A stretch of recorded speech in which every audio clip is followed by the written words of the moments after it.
वही बनोगे जो हर दिन करोगे। यह एक बहुत ही प्राचीन कहानी है। एक गांव में एक लड़का रहता था जो बहुत महत्वाकांक्षी था। उन्हें अपने जीवन में कई बड़े काम करने थे।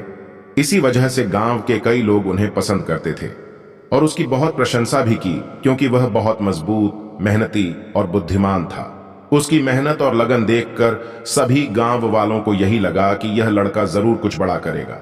वह हमारे गांव की हालत सुधारेगा और हमारे गांव को आगे ले जाएगा। और उस लड़के को भी विश्वास था कि वह जो चाहे बन सकता है, इसलिए वह हमेशा पूरे आत्मविश्वास के साथ चलता था। उसकी आंखों में हमेशा उत्साह और आत्मविश्वास रहता था। और यह आत्मविश्वास यूं ही नहीं आया था। यूं कहें कि इसके पीछे कड़ी मेहनत, चूंकि वह तलवारबाजी सीखने में घंटों बिताता था, इसलिए वह तलवारबाजी का कठिन अभ्यास करता था, जिसके कारण उसका शरीर बहुत मजबूत और शक्तिशाली हो गया था। ऐसे ही कई बार जब वह फेंसिंग करके घर लौट रहे होते थे, तो रास्ते में कई लड़कियां उन्हें देखकर मुस्कुराती थीं और बदले में वो भी उन्हें देखकर मुस्कुरा देते थे। यहां तक कि उनमें से एक लड़की उसे पसंद भी थी, लेकिन फिर भी उसने गाने के बोल पर ज्यादा ध्यान नहीं दिया। वह घर लौट आता और अपनी तलवार पर धार लगाना शुरू कर देता। फिर से तलवारबाजी का अभ्यास करता है और इस तरह वह रात में कई ऐसे काम करता है जो उसे एक अच्छा तलवारबाज बनाने में मदद करेगा।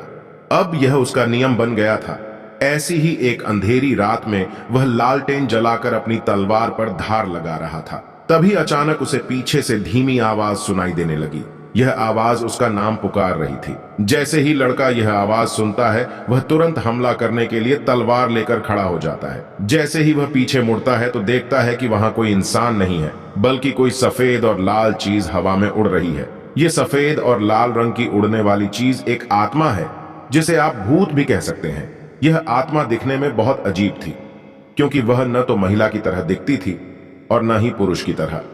न खुश न उदास, वह बहुत ही अजीब सी भाव भंगिमा के साथ हवा में उड़ रही थी। जैसे ही वह उड़ती है, वह कहती है कि मैं वह आत्मा हूं जो मुझे दिखाती है। उस लड़के को यह बात समझ नहीं आई, लेकिन वह डरता नहीं है। अपनी तलवार उठाकर पूछता है कि तुम कौन हो और क्या चाहते हो। आत्मा ने कहा, मुझे किसी चीज की जरूरत नहीं है, मैं बस तुम्हें अपनी ताकत दिखाना चाहता हूं। मैं शो स्पिरिट हूं। मैं तुम्हें वह सब कुछ दिखा सकता हूं जो तुम देखना चाहते हो। आत्मा की यह बात सुनकर लड़का थोड़ा हैरान हो जाता है, लेकिन क्योंकि यह बहुत अजीब घटना थी, तो उसने उत्साहित होकर आत्मा से पूछा, क्या क्या आप मुझे कुछ दिखा सकते हैं? तो आप मुझे इस दुनिया की सबसे महंगी तलवार दिखाइए जो सोने और हीरे जवाहरातों से बनी है। यह सुनकर वह अपनी आत्मा को उड़ा देता है और एक छोटा सा बादल बनाता है, जिसके अंदर लड़के को वह चमकती हुई तलवार दिखाई देने लगती है, जो पूरी तरह से सोने की बनी हुई थी और उसमें हीरे जवाहरात जड़े हुए थे, जिससे एक योद्धा तलवार चलाने का अभ्यास कर रहा था। यह दृश्य कुछ देर तक चलता है और फिर गायब हो जाता है। लेकिन यह सब देखकर लड़का बहुत खुश हो जाता है और सोचता है कि यह वास्तव में बहुत मजेदार है और काम की आत्मा है। उसके मन में एक और विचार आता है जो किसी भी युवा लड़के के मन में आता है। वह मुस्कुराता है और कहता है, अब तुम एक काम करो, मुझे इस दुनिया की सबसे खूबसूरत लड़की दिखाओ। जैसे ही वह यह कहता है, उसके सामने एक बादल बन जाता है, जिसके अंदर एक बेहद खूबसूरत लड़की दिखाई देती है। उतना ही खूबसूरत जितना उसने आज तक सपनों में देखा है। उस लड़की के काले लंबे बाल और गहरी नीली आंखें, सुंदर चेहरा और बेहद आकर्षक तस्वीर है।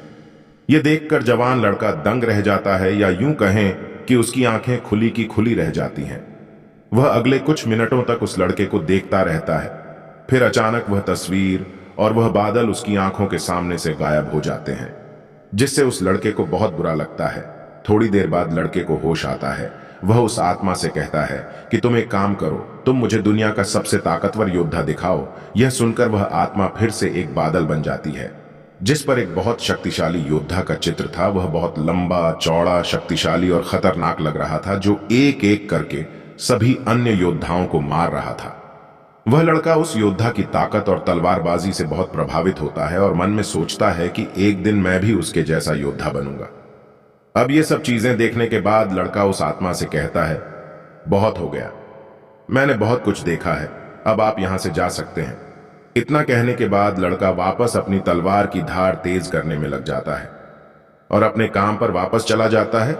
और आत्मा लड़के की बात के जवाब में बोलती है, ठीक है, अब अगर तुम्हें कुछ नहीं देखना है तो मैं तुम्हारा घर छोड़ रहा हूं। लेकिन अगर तुम्हें कभी कुछ देखने का मन हो तो पीछे जंगल में आ जाना। मैं तुम्हें वहां वो सारी चीजें दिखाऊंगा जो तुम देखना चाहोगे। आत्मा की इस बात पर वह नवयुवक बालक अधिक ध्यान नहीं देता और अपनी तलवार की धार तेज करने में ही लगा रहता है। अब जैसे जैसे हफ्ते बीतते जाते हैं, समय समय पर लड़के को वो सारी बातें याद आती रहती हैं कि उसने देखा था। इसीलिए कई बार लड़का अपने घर के पीछे जंगल में चला जाता है, आत्मा को देखता है और घर वापस आ जाता है।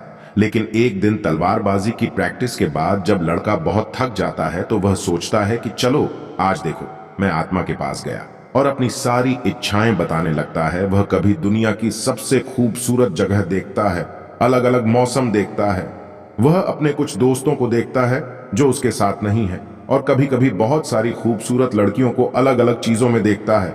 इस तरह हफ्ते महीनों में बदल जाते हैं और कुछ महीनों के बाद इस लड़के में बदलाव आने लगते हैं। जहां लड़का घंटों तलवारबाजी का अभ्यास करता था, अब वह हर दिन 1 घंटा पहले घर वापस आता है। कुछ दिनों बाद उसने उस आत्मा को अपने घर भी बुलाया, जिसके बाद वह जब चाहे तब आराम से चीजों को देख सकता था। पहले चीजें 1 घंटे पहले हुई, फिर धीरे धीरे वह लड़का इतना निश्चिंत हो गया कि वह 2 घंटे पहले आने लगा तो 3 घंटे पहले। कई बार वह जल्दी घर आ जाता और आत्मा से बात करता, मुझे दिखाओ कि अच्छे योद्धा कैसे लड़ते हैं। फिर धीरे धीरे यह उसकी आदत बन गई और वह हर दिन अलग अलग योद्धाओं को लड़ते हुए देखता और उनकी लड़ाई का आनंद लेता। और सोचती हूं कि काश मैं भी एक दिन ऐसा बन पाती। धीरे धीरे उनमें कई बदलाव होने लगे। अब जब वह तलवारबाजी का अभ्यास करने के बाद घर लौटता था और लड़कियां उसकी ओर हाथ हिलाती थीं, अब वह उनकी ओर देखता भी नहीं था।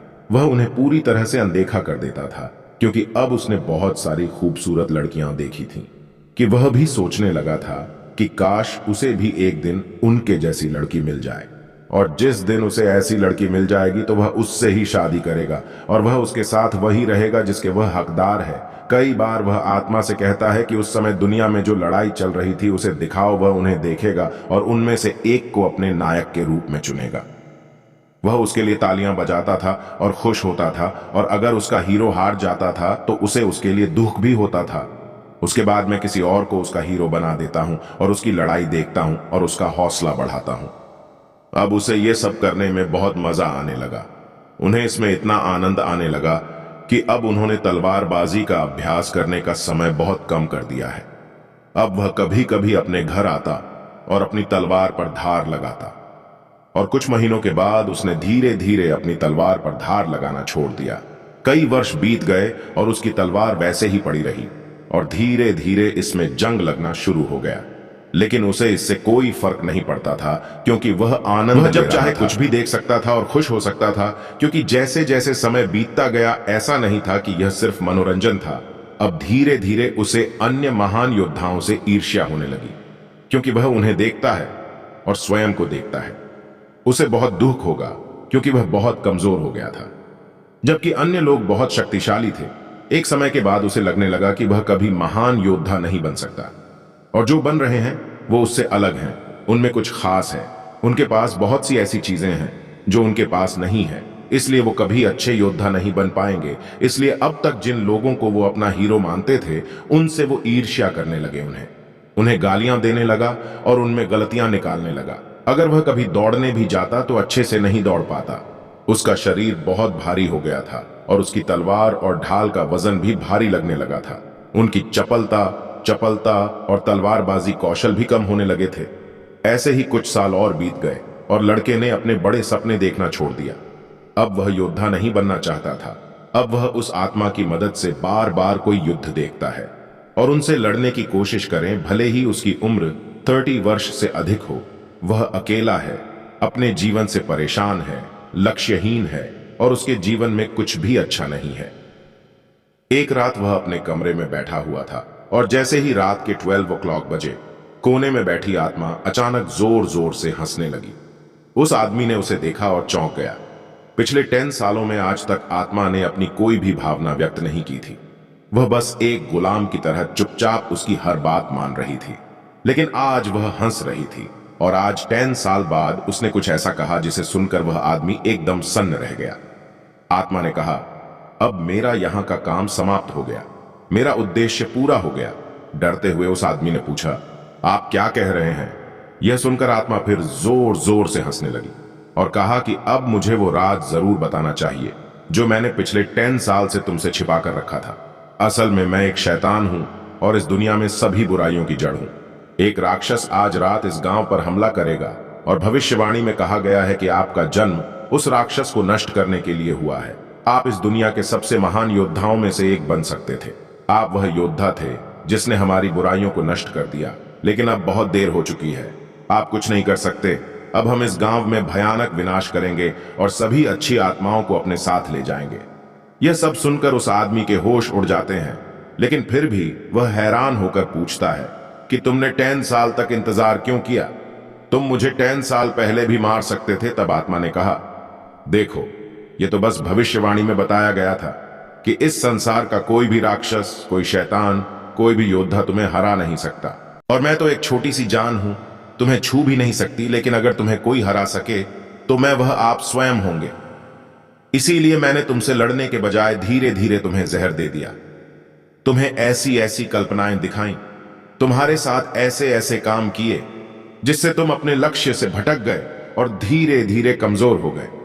आज तुम इतने कमजोर आदमी हो गए हो कि न तो अपनी रक्षा कर सकते हो और न ही इस गांव की। यह सुनकर उस आदमी का दिमाग पूरी तरह से हिल गया। उसे एक बड़ा झटका लगा और उसके पेट में दर्द होने लगा। उसे इतना दर्द हुआ कि वह जमीन पर गिर पड़ा और धीरे धीरे दर्द से कराहते हुए बोला, क्या मैं उन खूबसूरत लड़कियों को एक बार फिर से देख सकता हूं? इस पर बुरी आत्मा ने हंसते हुए कहा, हां, हमेशा। लेकिन सपने में दोस्तों, यह कहानी हमारे आज के समय पर भी बिल्कुल फिट बैठती है। और अब तो आप समझ ही गए होंगे कि आज के समय में हमारे लिए वो शैतान कौन है। Internet, social media, porn, drugs और ऐसी कई लतें जो आज की पीढ़ी को लगातार कमजोर और उद्देश्यहीन बनाती जा रही हैं। बचपन में सपने देखने वाला हर व्यक्ति उन सपनों को काफी हद तक पूरा कर सकता है, लेकिन जैसे जैसे वह बड़ा हुआ उसे आराम की लत लग गई। बिना मेहनत के चीजें हासिल करने की आदत पड़ गई। काम को टालना उसकी आदत बन गई। उसमें ऐसी लत लग गई जिसने उसे उसके लक्ष्य से भटका दिया। इसलिए वह बड़े तो हुए, लेकिन उनके सपने छोटे होते गए और उन्होंने अपने सपनों को छोड़ दिया। आज के समय में इंसान की जिंदगी इतनी आसान हो गई है जितनी पहले कभी नहीं हुई। आज इंटरनेट के माध्यम से वह जब चाहे कुछ भी देख सकता है और खुश रह सकते हैं। इसके लिए ज्यादा मेहनत नहीं करनी पड़ती। आजकल रोजमर्रा की जरूरत की चीजें भी आसानी से मिल जाती हैं। इसके लिए पहले व्यक्ति को काफी शारीरिक मेहनत करनी पड़ती थी।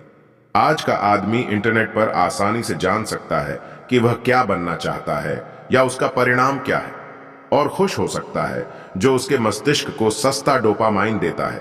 अब क्योंकि मस्तिष्क को उस परिणाम का डोपामाइन प्राप्त हो गया है, इसलिए वह वास्तविक जीवन में उस व्यक्ति को प्राप्त करने के लिए जोर नहीं देता है। इसके बजाय वह अधिक सस्ते डोपामाइन की तलाश करता है। लोगों को इंटरनेट पर इसे देखने और उसके लिए जश्न मनाने के लिए प्रेरित करते रहते हैं, जिसके कारण व्यक्ति इस नकली खुशी हार्मोन की कल्पना का आदी हो जाता है और असल जिंदगी में वह चुनौतियों का सामना करने से भागने लगते हैं, जिसके कारण आज के पुरुषों का टेस्टोस्टेरोन स्तर लगातार गिरता जा रहा है, जिससे वह कमजोर और उद्देश्यहीन होता जा रहा है। इसलिए जरूरी है कि हम इस आभासी और नकली दुनिया से बाहर आएं और वास्तविक जीवन में चुनौतियां लें और उन्हें पूरा करें। लेकिन सबसे ज्यादा इसमें महत्वपूर्ण बात है फोकस। बिना फोकस के कोई भी लक्ष्य हासिल नहीं किया जा सकता। जरूरी है कि हम अपना ध्यान सभी प्रकार के व्यसनों से हटाकर अपने काम पर केंद्रित करें। लेकिन आज की दुनिया में इंटरनेट के भटकाव के बिना रहना लगभग नामुमकिन है।